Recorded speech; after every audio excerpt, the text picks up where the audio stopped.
राज्यामधल्या एमपीएससीच्या विद्यार्थ्यांवरती पुन्हा एकदा आंदोलन पुकारण्याची वेळ आली आहे। गुरुवारी मध्यरात्री पुण्यामध्ये एमपीएससीचे विद्यार्थी चांगलेच आक्रमक झाले। पीएसआयच्या भरती प्रक्रियेसाठी वयोमर्यादा वाढवण्यासाठी विद्यार्थ्यांनी आपला आवाज बुलंद केला। आता विद्यार्थ्यांच्या मागणीला राजकीय नेत्यांची देखील साथ मिळताना दिसते। सरकारने या विद्यार्थ्यांना न्याय देण्याची मागणी सध्या जोर धरू लागली आहे।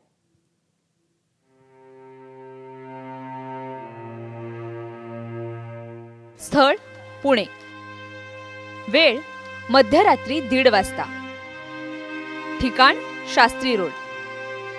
पुण्यात गुरुवारी मध्यरात्री एमपीएससीचे विद्यार्थी रस्त्यावर उतरले।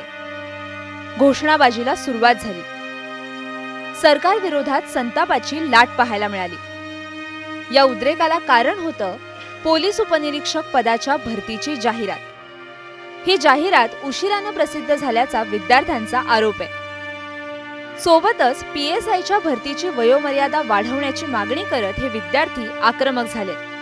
पीएसआय भरतीसाठी जाहिरात आली आहे, काय नक्की अडचण होती विद्यार्थ्यांची? नेमकी अडचण काय आहे की जाहिरात एकतर 7 महिने लेट आली, त्यामुळे जे 1 नोव्हेंबर 2024 जे होते वयचे, त्यामुळे मुलांचे डिबार जे झाले, ज्यांचं वय जास्त होते ते मुले या परीक्षेसाठी पात्र होऊ शकत नाहीत। त्यामुळे आमची एकच मागणी आहे की ती जी एज आहे ते फक्त वयवाढ थोडी जास्त एक्सटेंड करा, म्हणजे जी मुले बाहेर पडणार आहेत त्यांना एक चान्स मिळेल। त्यांची शेवटची संधी असणार आहे आयुष्यातली परीक्षेची, त्यामुळे त्यांना एक चान्स मिळेल की परीक्षा द्यायची आणि त्यामुळे ते कदाचित लागू होऊ शकतील। तेच आमची मागणी आहे। एमपीएससीच्या विद्यार्थ्यांना समर्थन देण्यासाठी मनोज जरांगे पाटील पुढे सरसावले। मुख्यमंत्र्यांनी या प्रकरणावर तातडीचा तोडगा काढण्याची मागणी त्यांनी केली आहे। येत्या 4 जानेवारीला एमपीएससीच्या वतीनं महाराष्ट्र गट ब अराजपत्रित सेवा संयुक्त पूर्व परीक्षा घेतली जाणार आहे। त्याची जाहिरात 29 जुलै 2025 ला प्रसिद्ध झाली, ज्यात वयोमर्यादेच्या गणनेची तारीख ही 1 नोव्हेंबर 2025 निश्चित करण्यात आली। पण या जाहिरातीसाठी 7 महिन्यांचा विलंब झाल्याचा आरोप एमपीएससीच्या विद्यार्थ्यांचा आहे।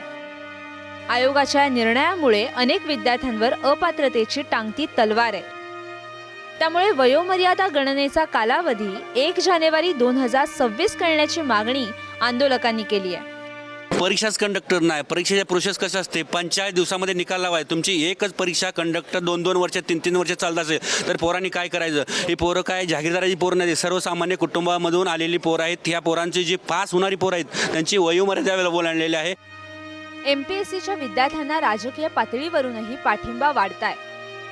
राष्ट्रवादीच्या खासदार सुप्रिया सुळे, भाजपाच्या खासदार मेधा कुलकर्णी, काँग्रेसचे आमदार सतेज पाटील यांनी परीक्षार्थींना न्याय मिळावा अशी मागणी केली आहे। विद्यार्थ्यांनी केलेली मागणी रास्त असून मुख्यमंत्री महोदयांनी या मागणीचा सहानुभूतीपूर्वक विचार करून वयोमर्यादेसंदर्भात निर्णय जाहीर करावा, जेणेकरून अपात्र ठरलेल्या विद्यार्थ्यांना देखील परीक्षा देता येईल अशी भूमिका सुप्रिया सुळेंनी मांडली आहे।